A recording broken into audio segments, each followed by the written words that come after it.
Good morning, grade 7. Let's start lesson 4 with the cell in its environment today, okay? You know that there is a very important structure that surrounds the cell known as the cell membrane, okay? Which the cell membrane found in every types of cells, okay? The cell membrane acts as a gatekeeper. Why? Or explain why. Because cell membrane responsible for protecting the cell content from the world outside, okay, to allow the cell live and function.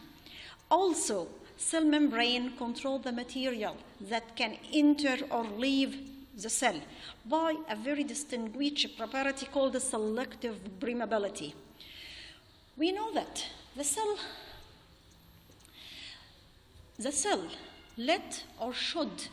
must let some material, okay, to enter because the cell need oxygen, water, and food particles, okay. Also, cell need to remove some material, some substance as carbon dioxide and waste products. The cell membrane responsible for entering oxygen, water, and food particle into or inside the cell. And also, the cell membrane allow carbon dioxide and waste products to leave the cell. So, let's start to studying or illustrate the structure of the cell membrane.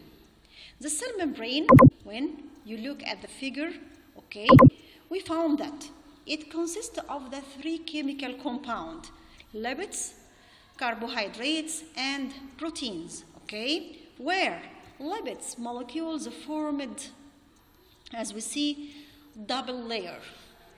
So the cell membrane consists of double layer of lipids that lined up side by side, as we see, okay.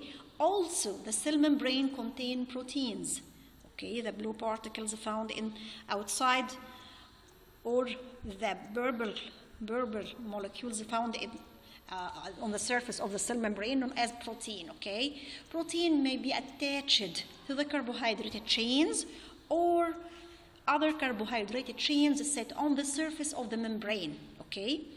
All these molecules, lipids, carbohydrates, and proteins play an important role in helping material or molecules move through the cell membrane into or out of the cell by a very important property, selectively permeable property, okay? So, again, lipids, proteins, carbohydrates help cell membrane, okay, to allow the material to move into or out the cell, okay, by a very distinguished property known as selectively permeable. What's meant by selective permeable property, okay? This means that some substance can pass through the cell membrane and others can't.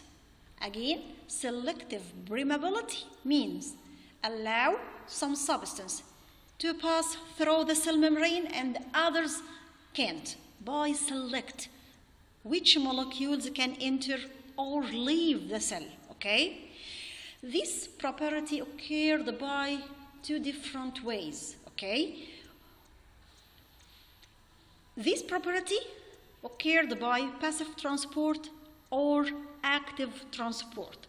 What's the difference between passive transport and active transport? Passive transport, movement of dissolved materials or molecules across the cell membrane without using the cell's energy. While active transport, okay, allow the movement of dissolved material by using the cell's energy, okay? So the difference between passive transport and the active transport: passive without cell's energy, while active transport with or by using cellular or cell's energy. So the passive transport has two forms: diffusion and osmosis, okay? To illustrate the meaning of diffusion, we have an example to explain the meaning of diffusion, okay? Look at the figure in front of you. When you put an ink drop into a glass containing water, after a while, we observe that the color of water will be changed into blue. Okay? Where? The molecules of ink spread out through the molecules of water. Then the molecules of ink and water collide together, moving away from each other and diffused throughout water, leads to changing of the color of water into blue. So, this example illustrates the meaning of diffusion or spread out, okay? Where the diffusion is defined as the process by which molecules of substance move through the cell membrane from an area of higher concentration to an area of lower concentration without using cellular energy, okay?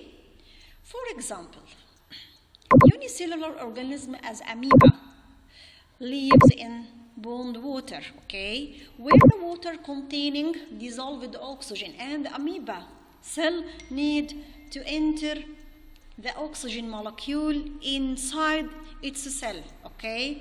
So the dissolved oxygen in the water bond begin to move from the area of higher concentration that lies outside the organism cell to the area of lower concentration or the inside the organism's cell, okay, across the cell membrane. So the oxygen can enter amoeba cell by diffusion process. Okay, look at the figure. This is a double layer of lipids that form the cell membrane. Okay, and this area lies outside the cell, and this area lies inside the cell, where the molecules outside the cell begin to diffuse from higher concentration across the cell membrane to area of lower concentration. Okay? Diffusion process responsible for transporting oxygen or carbon dioxide. But we know that the cell need also water, okay? So, like oxygen, water can pass easily into and out of the cell across the cell membrane, but by using another process called osmosis, okay, where osmosis is a type of diffusion also, okay, responsible for transporting water molecules from into or out the cell across the selectively permeable membrane, where the water can move from the area of higher concentration, okay, to the area of lower one, okay, and we know that water is very important and an organic compound that the cell need, where the cells can't function by a suitable way without enough water, and many cellular processes and chemical reaction, okay, need enough water to take place, okay? So osmosis process many cellular processes depend on osmosis, okay? And osmosis also from the passive transport that doesn't need cellular energy. The third type of passive transport called the facilitated diffusion, okay? That means make diffusion easier. It considered from passive transport because it occurred without need cellular energy, okay? Some molecules, as sugar molecules, can't get into or out the cell by easily way as oxygen and carbon dioxide, or can't diffuse freely across a cell membrane, okay? So sugar molecules need help. In facilitated diffusion, protein help sugar molecules to across the cell membrane by forming channels, okay, or pathway through which sugar can pass into or out the cell. Okay, look at, this is a plasma membrane or a cell membrane. This is a protein particles that form channels, as we see in the figure, to allow the sugar molecules to enter or across the cell membrane. The second type of selective permeability property, okay, active transport. The active transport, okay, movement of molecules across a cell membrane, but from lower concentration area to higher concentration area, and this need cellular energy, okay, because it's the opposite of nature. The molecules in this case, in the case of active transport, can move from lower to higher, and this process is opposite in nature. In active transport, proteins also play a key role, and proteins in this case known as a transport proteins, okay, where by using cells energy, transport proteins can pick up the specific molecules as calcium, potassium, and sodium, then carry them across the membrane to move them into and out of the cells, okay, to allow these molecules enter or leave the cell by using cellular energy, okay, because the molecules in this case move from lower concentration to higher one. Okay, this process needs cellular energy, okay? And we have two forms of active transport, endocytosis and exocytosis, okay? Endocytosis process and the exocytosis process, okay, responsible for moving large particles as food particles and waste products or waste particles, okay? These materials are too large to cross the cell membrane by easier way, okay? So, in endocytosis, in this process, allow larger particles as food particles to enter the cell, while in exocytosis process, which a reverse process for endocytosis, allow waste particles to leave the cell. How? In endocytosis, the cell membrane changes shape and engulfs the food particles. The engulfed food, the cell membrane fuses, pinching off a vacuole within a cell. Okay, then the food particles can enter into the cell. While in exocytosis, which a reverse process, what happened? Firstly, a vacuole fuses with the cell membrane. Okay, then the vacuole carries the waste product formed inside the cell.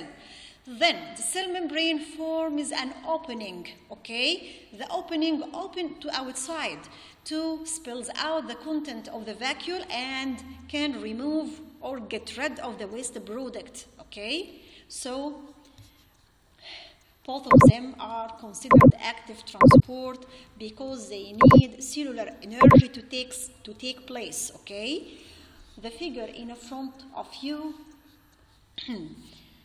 explain how the large food particles, all of the large particles can enter or leave the cell. Okay?